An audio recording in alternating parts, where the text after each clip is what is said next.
কথাগুলো আপনাদেরকে বলতে চাই। ও মুসলমান ইমানদার, লক্ষ্য করে নিবেন, কোনো ব্যাকগ্রাউন্ডে নিবেন না। সব কথা দলিল আকারে হইতে চায়। ও তালুক মুন্ডুয়ার মুসলমান, আসেন, অনেক কথাই বললাম, হেদায়েতের উদ্দেশ্যে কিছু কথা শুনে যান। দিনের পথে চলার জন্য তৌফিক নসিব করে আল্লাহ যেন দেয়। আল্লাহ তোমাদেরকে পদ্মার সহিত চলার তৌফিক দেন। আশা ব্যক্ত রেখে এ মুসলমান, কোরআনের পথে চলার মতো তৌফিক আল্লাহ যেন তৌফিক দেয়। আসন কোরআন প্রতিষ্ঠা করতে গিয়ে, ইসলাম প্রতিষ্ঠা করতে গিয়ে নিজের জান, নিজের মাল, নিজের অর্থ, নিজের সম্পদ, নিজের ছেলে, নিজের মেয়ে আল্লাহর রাস্তায় কুরবানি করে দেন। ও মুসলমান, আসেন, দ্বীনি ইলম শিখার জন্য সন্তানগুলোর এই মাদ্রাসায় পাঠাইয়া দেন, মক্তবে সকালে পাঠাইয়া দেন। ও মুসলমান, 5 ওয়াক্ত নামাজ পড়ার চেষ্টা করেন। ওলামাদের বুদ্ধি, বিবেক এবং আকলেও পরামর্শ নিয়ে চলেন। নিজে নিজে মাস্টারি কইরো না। মাস্টারি করলে তোমার কি হবে? ওই যে বলে নারুন, আগুনে জ্বলতেই। আল্লাহ তো তোমাকে আগুনে জ্বলার জন্য বানাই নাই। আল্লাহ তোমাকে কত মোহাব্বত করে বানাইছেন। আল্লাহ তোমাকে ওয়াখলিকাল ইনসানু যায়িফা, আল্লাহ তোমাকে কত দুর্বল বানাইছেন। এই দুর্বল বানাইয়া তোমাকে শেষ করেন নাই। আল্লাহ তোমাকে শ্রেষ্ঠত্ব মর্যাদা দান করেছেন। ও মুসলমান, কেমনে তোমরা তো, আমরা আমাদের থেকে অনেক প্রভাবশালী জিনিস আছে, আমাদের তুলনায় হাতিটা অনেক বড়, আমাদের থেকে আবার দেখো না তিমি মাছ কত বড়। তারপরেও আল্লাহ বড় বানাইয়া আমাদেরকে জয়ীফ মানে দুর্বল বানাইয়া সম্মানের মানদণ্ড কত দিছেন জানেন? ও মুসলমান, আখিরি নবীর উম্মত হওয়ার কারণে, মুহাম্মাদের উম্মত হওয়ার কারণে কত বিবেক, কত বুদ্ধি দিয়া, কত সম্মান দিয়া বানাইছেন। এত সম্মান আল্লাহ কোনো ব্যক্তিরে দেয় নাই। আল্লাহ বলেছেন, আমার শ্রেষ্ঠ বান্দা, শ্রেষ্ঠ বান্দা যদি আপনি আমি হইতে চাই, কেমন বড় শ্রেষ্ঠ বান্দা। এই যে যারা আমরা দুনিয়াতে অনেক সুন্দর সুন্দর কাজ করি, তাদেরকে মেধাবী বলা হয়, বুদ্ধিজীবী বলা হয়।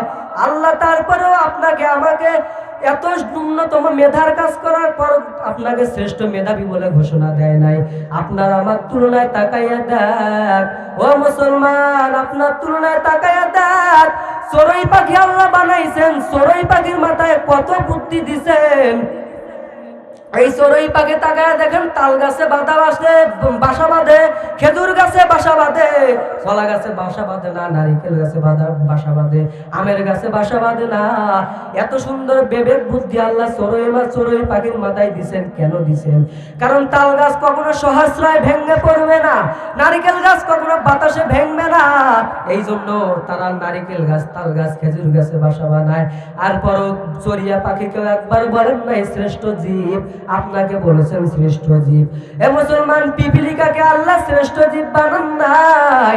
পিপিলিকা তাকায় দেখ, মাটির নিচে কত সুন্দর ব্রিজ বানায়, মাটির নিচে যায়, রোড বানায়, ফ্লাইওভার বানায়, মাটির নিচে সুইমিং পুল বানায়। পিপিলিকাকে আল্লাহ শ্রেষ্ঠ জীব বলেন নাই। ও মুসলমান, চড়িয়া পাখিকেও শ্রেষ্ঠ জীব বানাই নাই। মানুষকে আল্লাহ শ্রেষ্ঠ জীব বানাইছেন। হরিণ রে এত মেধা দিছেন, এত সুন্দর চেহারা দিছেন, এত হাতিরে শক্তি দিছেন। হাতিরে শক্তি দেওয়ার পর হাতিকে আল্লাহ শ্রেষ্ঠ জীব বানান নাই। আপনাকে খাওয়ার দিক দিয়ে আল্লাহ আপনাকে আমাকে দুর্বল বানাইছেন, আপনাকে শক্তির দিক দিয়ে দুর্বল বানাইছেন। বানানোর পর আল্লাহ পাক রব্বুল আলামিন আপনাকে কত সম্মান দিয়া বানাইছেন, সম্মানের মানদণ্ড দিয়ে দিয়েছেন। ও মুসলমান ইমানদার, ভালো করে শুনে নাও। আপনাদের একটা 2 টাকার বেলেটটার দাম 2 টাকা। বেলেটটা যদিও ছোট প্রাণী, ওই বেলেটটা যদি আপনার এত বড় প্রাণী, এত আঘাত আপনার শরীরে টাচ করেন, শরীর কেটে যায়, কারণ আপনি দুর্বল। ওই বেলেটটা হলো সবল। বেলেট যদিও বানাইছেন আপনি, কিন্তু আপনি তার কাছে দুর্বল, সবল নয়। ও মুসলমান, এত বুদ্ধি মানুষকে আল্লাহ দিছেন। আল্লাহ মানুষকে যে নিম্নতম বুদ্ধি দেওয়ার পর আল্লাহ পাক রব্বুল আলামিন জয়ীব বা দুর্বল বানাইয়া শ্রেষ্ঠত্ব মর্যাদা দান করেছেন। সকল মর্যাদার পিছনে একটাই হলো আপনি আমি আখিরি নবীর উম্মত। ও মুসলমান ইমানদার, আল্লাহ পাক রব্বুল আলামিন আপনাকে যে সমস্ত নিয়ামতগুলো দিয়েছেন, নিয়ামতের কিছু অংশ আমরা তো বুঝতে পারলাম, তাই না? রাষ্ট্র ক্ষমতা কার হাতে দিবেন এটাও তো কিছু বুঝতে পারলাম, তাই তো? আমরা কি দুর্বল হয়ে আপনাকে আমাকে শ্রেষ্ঠত্বতে দিয়েছেন, এটাও তো কিছু বুঝতে পারলেন না। ও মুসলমান ইমানদার আল্লাহর গোলাম, ও পদ্মার অন্তরালের মা, মাইকের আওয়াজ কানের ভেতরে যায় মা, পায়ে হাত দিয়া বলি মা, আপনার অনেক সম্মানী মা, আবেদা জাহেদা সালেহা মা, এরে মা, আপনারা তো শুধু মা নয়, আপনারা নবীদের মা, আপনারা তো হলো ওলিদের মা, আপনারা তো সাহাবাদের মা, ওরে মা, আপনারা তো আউলিয়া কিরামদের মা, এ মা, কত মায়া দিয়া ডাকতেছি মা, পা দুইটা যদি আগায় দিতা, তোমাদের পায়ে হাত রেখে বলতাম রে মা, একটা বারো কি মনে আফসোস হয় না? এই যে কোরআনের বয়ানের দাওয়াত দিতেছি আমি ওয়াদর, আজকে আমার জায়গায় যদি আপনার একটা সন্তান হইতো, দিলটা না কতই ঠান্ডা হয়ে যাইতো। আল্লাহর কাছে শুকরিয়া আদায় করতি রে মা। অতএব আগামী দিন যেন এমন ভুল না হয়, আপনার 3টা ছেলে 2টা 5টা মেয়ে ছেলে সন্তান আছে, আপনি আপনার ছেলেকে ডাক্তার বানাবেন বানান, আপনার ছেলেকে ইঞ্জিনিয়ার বানাবেন বানান, আপনার ছেলেকে মাস্টার বানাবেন বানান, আপনার ছেলেকে আপনি আইনজীবী বানাবেন বানান, একটা বারের জন্য আপনাকে বাধা দেই না মা। তবে আপনার পায়ে হাত দিয়ে বলে যাই, আপনার সন্তানকে আপনার মেয়েকে আগে ধর্মীয় শিক্ষা দেন, দিনী এলেম শিক্ষা দেন, নামাজের শিক্ষা দেন। এ মা, আপনি যদি ভালো হন, আপনার সন্তানাদি ভালো হবে। গাছ ভালো হলে যেমন ফল ভালো হয়, এ মুসলমান, গাবি ভালো হইলে যেমন তার দুধ ভালো হয়, সরকার ভালো হইলে যেমন জনগণ ভালো হয়, ও মুসলমান, ওই রকম মা বাবা ভালো হইলে সন্তান ভালো হয়। মা বাবা যদি ভালো না হয়, সন্তান কখনো ভালো হয় না। আপনি যদি কাল দেখেন আপনার বিয়ের সঙ্গে কথা কন, আপনি যদি কাল দেখেন আপনার ভাসুরের সঙ্গে দেওয়ারের সঙ্গে কথা বলেন, এমন দিক দেখবেন আপনার সন্তান, আপনার মেয়ে কিংবা আপনার ছেলে স্কুলে গিয়া দেখবেন গার্লফ্রেন্ডের সঙ্গে নিয়া বাদাম টিপবে আর সুখের সঙ্গে নিরালয় গুনার সঙ্গে জেনা করবে। এমনটাই বাস্তব দিছে রে মা। ও পদ্মার অন্তরালের বোন, পায়ে হাত দিয়ে বলে যায়, আপনারা যেভাবে চলেন, আপনারা যেভাবে রংরং করে চলেন, খবরদার এইভাবে চলিয়েন না রে আপা, জাহান্নামের লাকড়ি হয়েন না। জাহান্নামের আগুন বড় শাস্তিদায়ক, ওই জাহান্নামের আগুন কেমনে সহ্য করে নিবে রে বাবা? এই জাহান্নামের আগুন কত পাওয়ার। তোমরা যেভাবে চলতে চাও, তোমাদের জাহান্নামে চলার পেছনে তো কোনো বাধা আসে না, শুধু এতটুকুই কোরআন হাদিস মোতাবেক মনে হয় তোমাদের মরতে দেরি, জাহান্নামের ফয়সালা হতে দেরি হতে পারে না।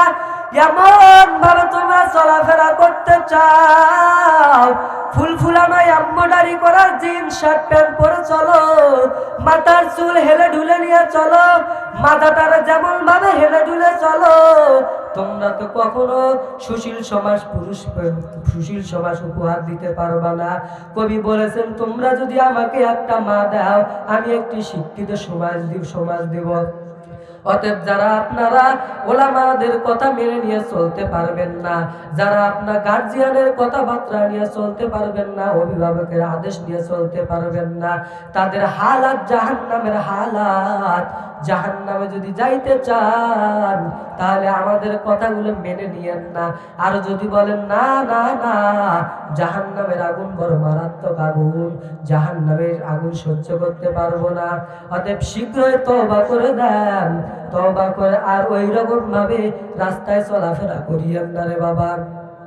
একটা উদাহরণ দিয়ে থাকি, আপনারা অনেকে কচ্ছপ দেখছেন বা শুনেছেন। এই কচ্ছপ কিন্তু জলে ডিম দেয় না, ডিম দেয় হলো ডাঙ্গায়। ডাঙ্গা বলতে আপনারা কি বলেন? বেতের বাড়ি? না না না, ডাঙ্গা বলতে হলো উঁচু জায়গাকে বলা হয়। উঁচু জায়গাতে যখন ডিম দেয়, এই ডিমটা মুরগি যেমন ডিম দিলে ফুটানোর জন্য তা দেয়, কচ্ছপ কিন্তু এইরকম তা দেয় না। কচ্ছপ কি করে? ওই জল থেকে ডাঙ্গা অর্থাৎ উঁচু জায়গার ডিমগুলো চোখে দিয়ে তাকায়। তাকানো চোখের পাওয়ারের কারণে ডিমগুলো ফুটে বাচ্চা বের হয়ে যায়। ও মুসলমান, ও পর্দার অন্তরালের মা, আপনার মেয়েকে আপনি যেভাবে রাস্তায় বাহির করে দেন, আপনার মেয়েকে যেভাবে আপনি কলেজে পাঠায় দেন, আপনার মেয়েকে যেভাবে আপনি স্কুলে পাঠায় দেন, ওই তো বলতে হয় কচ্ছপের মতো কিছু অকটানো যুবকের তাদের চোখের পাওয়ারটা তাদের ভিতরে যায়, তাদের যৌবনের ভেতরে যায়। আপনি এখান থেকে ফিরে আনেন মা, আপনার সন্তানকে শাসন করে দেন। হয়তো বলা হয় ছেলেরা ভালো না হলে মেয়েরা কেমনে ভালো হয়, কিন্তু এখানে তো আগে মেয়েদেরকে শাসনের দরকার। মেয়েরা যদি ভালো না হইতে চাও, ছেলেরা কেমনে ভালো হবে? আরে এরা তো তাবাররুজের যেভাবে গঠনগুলো আল্লাহ কোরআনে বলেছেন, সম্পূর্ণভাবে আমি দেখতেছি ইদানিং যুগে এসে তাবাররুজের মেয়েরা এভাবে যেভাবে চলাফেরা করতেছে, জাহান্নামের স্থান। ওয়াকরনা ফি বুয়ুতিকুন্না ওয়ালা তাবাররাজনা তাবাররুজাল জাহিলিয়াতুল উলা। হে মহিলারা, তোমরা ঘরের পরিবেশে থাকো, তোমরা বোরকা পরিহিতা যেমন ভাবে করবা, এমন ভাবে করবা যাতে তোমার ভেতরে কোনো যুবকের আকৃষ্ট নজর না পড়ে যায়, এমন ভাবে চলবা। কিন্তু তাবাররুজ করবা না, আটসাট করে সাজিয়ে গুজিয়ে কখনো তারা রাস্তাঘাটে বাহির হবা না। বাহির রুজে হতে চাই, রূপ সৌন্দর্য করে বাহির হইও না, বোরকা পরিধান করে বাহির হইও। কিন্তু এমনও দেখা যায় মহিলারা যখন রাস্তায় হেঁটে যায়, ওর মাজা হেলানো আর ঢুলানো নিয়ে যুবকদের নয়ন তাদের দিকে আকৃষ্ট করে দেয়। আর এমন পোশাক পরে নাউজুবিল্লাহ, লজ্জা হলেও বলতে হয়। যদিও আমার এখানে বংশগত ভাবে কে আছে, অনেকেই আছে জানি না, আছে তো এটা বাস্তব। এরপর হক কথা, সত্য কথা বাস্তবে বলতে হয়। এমন পোশাক পরে, গোপনীয় পোশাক পর্যন্ত দেখা যায়। এমন ভাবে চলতে চাও, ওরে তোমার মাজা কয় ইঞ্চি চোখের আন্দাজে মেপে নেওয়া যায়। একটু লজ্জা করা দরকার রে মা।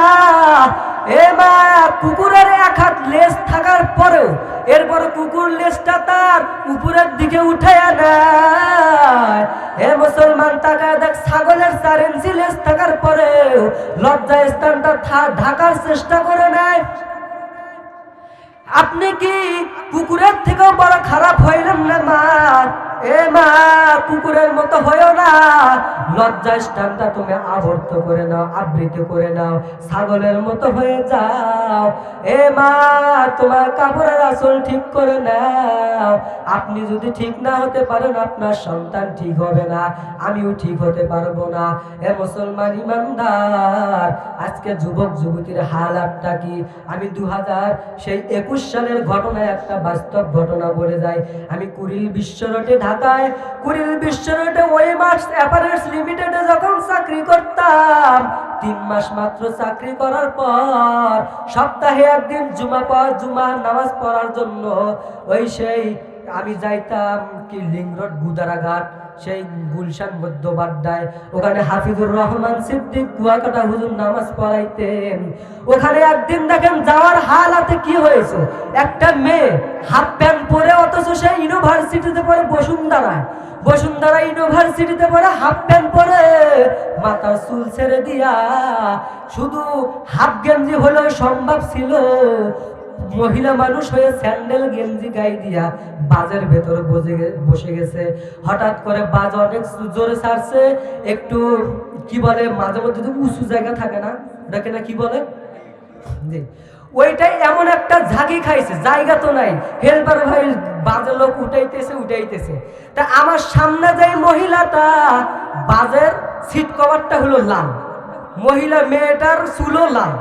কেমনে বুঝবো ভাই সিট কভার আর চুল কেমনে বুঝবো? মানুষের চুল তো সচরাচর কালো হয়, কিন্তু মহিলার চুল হলো লাল। আমি দাঁড়িয়ে আছি, জায়গা পাই নাই, বাস এমন একটা বাউলি মারছে, আমি ঝাঁকি সামনেতে না পায় ও সিট কভার ধরছি শক্ত করে, ওর তো চুল সিট কভারের উপর দিয়ে ছেড়ে দেওয়া, করে চিৎকার দিয়ে উঠছে। আমি তো আশ্চর্য, ভয় খেয়ে গেছি, হাতে মোবাইল ছিল, মোবাইল ছেড়ে দিয়েছি, কাঁপধাপ করে চিৎকার করে কেন উঠলো? দেখি মহিলা, আরে মহিলা সবাই ফির তাকাইয়া আছে, হাফ গেঞ্জি গায়ে দেওয়া না, স্যান্ডেল গেঞ্জি, হাফ প্যান্ট পরা, একটা কোট ফাইল আছে কলেজে, চোখে চশমা দেওয়া, কানে হেডফোন দেওয়া, চুল করছে লাল, বাজার সিটে হচ্ছে লাল। আমি তো জানি না বেচারার চুল ওগুলা। আমি সিট কভার ধরছি নিজের শরীরটাকে মানে শক্তভাবে হেফাজত করার জন্য, পরে যাতে না যায়। বাজ এমন ঝাঁকি মারছে, যাত্রী সব হয় সিটের সাথে বাড়ি খাইছে, সামনে সিটে যা পড়ছে। আমি ধরছি ওর চুল, আমার হাতের মোটাই 1 মুঠ চুল। কি না ভয় খাওয়া গেছি ভাই, হাতের মোটাই 1 মুঠ চুল। কি করি, হাত কাঁপতেছে আমার। আর কি বলতেছি যে হেল্পার ভাই করতে হেল্পার ভাই ডাকবো, হ্যাঁ হ্যাঁ হ্যাঁ হ্যাঁ করতেছি আমি, ভয়ে আতঙ্কে হাতের মতো আমার 1 মুঠ চুল। এমন যদি আজকে সমাজের হালত হয়, এই সমাজে ইসলাম কায়েম আমাদের অতি শীঘ্রই দরকার আছে কি নাই? হ্যাঁ, অতি শীঘ্রই দরকার আছে কি নাই বলেন? অতি শীঘ্রই যদি আমাদের ইসলাম কায়েমের দরকার হয়, সেটা কি এই বছরে না আগামী দিনে? হ্যাঁ, এই বছরে কি সম্ভব? কাদের পক্ষে সম্ভব না? হাত তুলে দেখান তো। আপনাদের কাছে সম্ভব না? আবারও সম্ভব হবে না কার পক্ষে? মিয়া, ইসলামটাকে আমরা আগামী দিন সংসদে নিয়ে যাইতে চাই। কারা কারা 2 হাত তুলে খাড়া হয়ে দাঁড়ান তো। নারে তাকবীর! দাঁড়ান দাঁড়ান দাঁড়ান, প্রধান মেহমান আসবে একটু পরে, দাঁড়ান। নারে তাকবীর! সামনের দিকে একটু এগিয়ে আসেন ভাই, সামনের দিকে এগিয়ে আসেন। নারে তাকবীর! আল কোরআনের আলো, আল কোরআনের আলো, আল কোরআনের আলো। কোন বছর? বাস্তব না মিথ্যা? প্রমাণ হবে কখন? ইনশাআল্লাহ। অনেকে বলতে পারেন ভোট চায় গেল, আধা ঘন্টা 2 ঘন্টা বয়ান করলো, আধা ঘন্টায় ভোট চাইলো, এমন কেউ বলতে পারে না? আমি প্রথমেই বলছি ভাই, আমার বক্তৃতার বিরোধিতা করতে গেলে আল্লাহর কোরআনের আয়াতের বিরোধিতা করতে হবে। আমি আয়াত নাম্বার, রুকু নাম্বার, পারা নাম্বার, পৃষ্ঠা নাম্বার সব কিছু দলিল দিয়ে বলছি। কোনো বিরোধিতা করতে পারবেন না। বিরোধিতা করতেন তাহলে বাটাম ফাটিয়ে দিব একবার, কথায় আছে না? হ্যাঁ, বাটাম ফাটিয়ে দিব। ভুল থাকলে ধরায়া দেন, সামনে আসেন, ভুল না থাকলে মেনে নেন, বিরোধিতা করবেন না, খবরদার, স্তব্ধ হবে। মুসলমান ইমানদার আল্লাহর গোলাম, দিল দিয়া শোনেন আল্লাহ পাকের কালাম। ও পর্দার অন্তরালের মা, ও বোনেরা, আপনাদের সম্পর্কে যেটুকু নসিহত দিতে পারলাম মা, আপনারা নিজে সদ্গুণে মেনে নেওয়ার চেষ্টা করবেন। আপনারাই পারবেন দেশকে নিয়ন্ত্রণ রাখতে। এ পর্দার অন্তরালের মা, আপনার সন্তানকে ইসলামের পথের দিকে দাওয়াত আপনি নিজে আগে দেন। হুজুরের কথা বাদ দেন, নিজের সন্তানকে নিজে দাওয়াত দেন। রমজান মাসে আপনি রোজা থাকেন, আপনার ছেলের রোজা থাকা ফরজ হয়ে গেছে। 12 বছর, 13 বছর বয়স, 15 বছর, 18 বছর বয়স, আপনি সেহরি খেতে উঠে সেহরি খান। সেহরির সময় আপনি কেমন আপনি যদি বাবাই যদি বলে সন্তানের ডাক দাও একটু রোজা থাকার জন্য তালিম দাও, মা বলে না না না, সন্তানের দায়িত্ব না, সন্তানের চেহারা নষ্ট হয়ে যাবে, রোজা থাকতে পারবে না। আপনি যদি আপনার সন্তানকে উৎসাহিত করে না পারেন, আল্লাহর কসম, আল্লাহর কসম, আমার মতো শরীফুল 10 শরীফুল আসলে তাকে কখনো হেদায়েতের পথে আনতে পারবে না।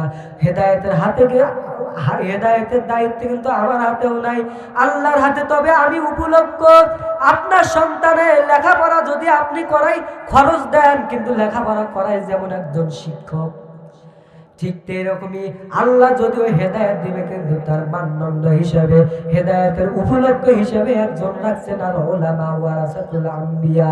উলামাদের কথা শুনে নাও, উলামাদের কথা নিয়ে মেনে নাও, আগামী দিন সুন্দরভাবে সাজিয়ে গুছিয়ে তোমরা পরিচালনা করে নাও। এ মুসলমান ইমানদার আল্লাহর গোলাম, পর্দার অন্তরালের মা, আপনারা সন্তানের মা, আমার মা সেও কিন্তু একজন মা। আমার মা এখনো নিয়ামত আল্লাহ দিয়ে রাখছেন, আল্লাহ বেঁচে থাকার মতো একজন নিয়ামত দিয়েছেন। আপনাদের কি মনে চায় না আমার মায়ের কলিজা যেমন আজকে এমন বড় হয়েছে, আপনাদের কলিজায় কোন দিন এমন একজন বড় হবে? আমার বাবাও বাবা, আপনারাও তো সন্তানের বাবা।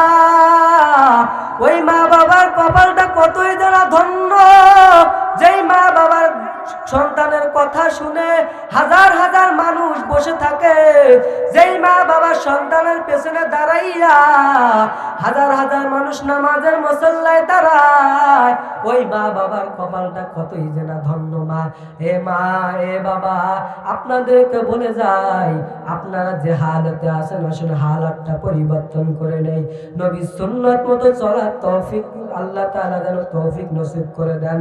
আল্লাহ পাক রব্বুল আলামিন আপনাদেরকে ভরপুর ঈমানদার ও কামিয়াব দান করে দেন।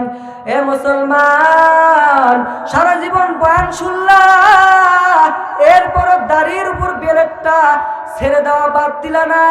এ মুসলমান, সারা জীবন বয়ান শুনলা, টুপিটা মাথায় লাগাইতে পারলা না, সারা জীবন গরুর গোশত খাইলা। এ মুসলমান, মুসলমানের দাবি মুখে করলাম, অন্তরে করতে পারলা না। এ মুসলমান ইমানদার, সারা জীবন শার্ট প্যান্ট টাই পরে চললা, তুমি তোমার সুন্নতি পোশাকটা তোমার জীবনে গঠন করে নিতে পারলা না। মুসলমান ইমানদার, তুমি গুগল পড়লা, তুমি অনেক বড় বড় বিজ্ঞানী বই পড়লা, তুমি ইংলিশ বই পড়লা, তুমি গণিত বড় বড় স্কয়ার বিস্কয়ার স্কয়ার তুমি অনেক কিছু মুখস্থ করলা, তুমি কোরআনটা পড়ার মতো তোমার তৌফিক জীবনে একবার হলো না। আসুন আমরা আগামী দিন আল্লাহর কোরআন নিজে পড়ব, আল্লাহর কোরআন নিজে বুঝবো, আল্লাহর কোরআনের দাওয়াত সকলকে দিব, আল্লাহর কোরআনে যা আছে তা মানবো, আল্লাহর কোরআনে যা নাই তা আমরা কখনো করব না, সব থেকে আমরা বিরত থাকবো। ও মুসলমান ইমানদার, নামাজের দিকে নিজেও নামাজ পড়বো, আবার নামাজের দিকে তালিম দিব। ও মুসলমান, মেহেরবানি করে যে সমস্ত কথাগুলো বললাম আপনাদেরকে সকলকে মানার তৌফিক দিবেন আল্লাহ। আমি এই দোয়া এবং ব্যক্ত করি, আমাদেরকে শিখাইতে আসিও না, আমাদের জ্ঞান গর্ব নিয়ে তোমরা কখনো আলোচনা করিও না। হুজুররা কি জানে? আরে হুজুররা তো ইংরেজি জানে না, হুজুররা তো ভূগোল জানে না, হুজুররা কিছু জানে না, এদেরকে দিয়ে রাষ্ট্র আর ক্ষমতা চলান যাবে না। না না না, হুজুররা কি জানে এটা তো কখনো জানো না। এ মুসলমান, আমরা যা পড়ছি তা তোমরা কখনো পড়ো নাই। বৈজ্ঞানিকরা আমাদের বিষয়গুলো বিশ্লেষণ করে গবেষণা করে নিয়ে চলে। এই যে আপনারা অনেকে দেখেন বিজ্ঞানী যা বলে এটাই বাস্তব, কোরআনে যা আছে এটা নেই। এমন হালাত আপনাদের ভেতর আছে কিনা জানি না। ও মুসলমান ইমানদার, এই যে আপনারা চাঁদ দেখতেছেন, চাঁদের কোনো আলো নাই, চাঁদ সূর্য থেকে আলো গ্রহণ করে নিয়ে চলে, তার নিজের কোনো আলো নাই। এই আলো তারা সূর্য থেকে গ্রহণ করে নিয়ে চলে, বিজ্ঞান মাত্র 150 বছর আগে জানিয়েছেন। আর আমার আল্লাহ এমন বড় বিজ্ঞানী, আমার আল্লাহ পবিত্র কালামুল্লাহ শরীফের সূরা ফুরকানের 61 নম্বর আয়াতের ভেতরে আরো 1500 বছর আগে জানিয়েছে। বিজ্ঞান বলেছেন চাঁদ ও সূর্য তার নিজ কক্ষপথে চলে, এক একটা তার এক একটার সাথে আর একটা তারকারাজির মিল নাই, এক একটার সাথে আর একটার মিল নাই। বিজ্ঞান মাত্র 200 বছর আগে জানিয়েছেন। আর আমার আল্লাহ তাআলা এমন বড় বিজ্ঞানী, সূরা আম্বিয়া 33 নম্বর আয়াতের ভেতর আরো 1500 বছর আগে জানিয়েছেন।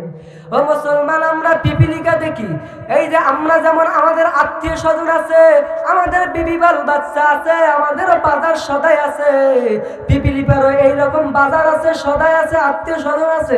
এদের ভেতর প্রধানমন্ত্রী আছে, এদের ভেতরে স্বরাষ্ট্রমন্ত্রী আছে, এদের ভেতর রাষ্ট্রপতি আছে। এদের প্রধানমন্ত্রী থাকার কামরা ভিন্ন, এদের ভেতর রাষ্ট্রপতি থাকার কামরা ভিন্ন।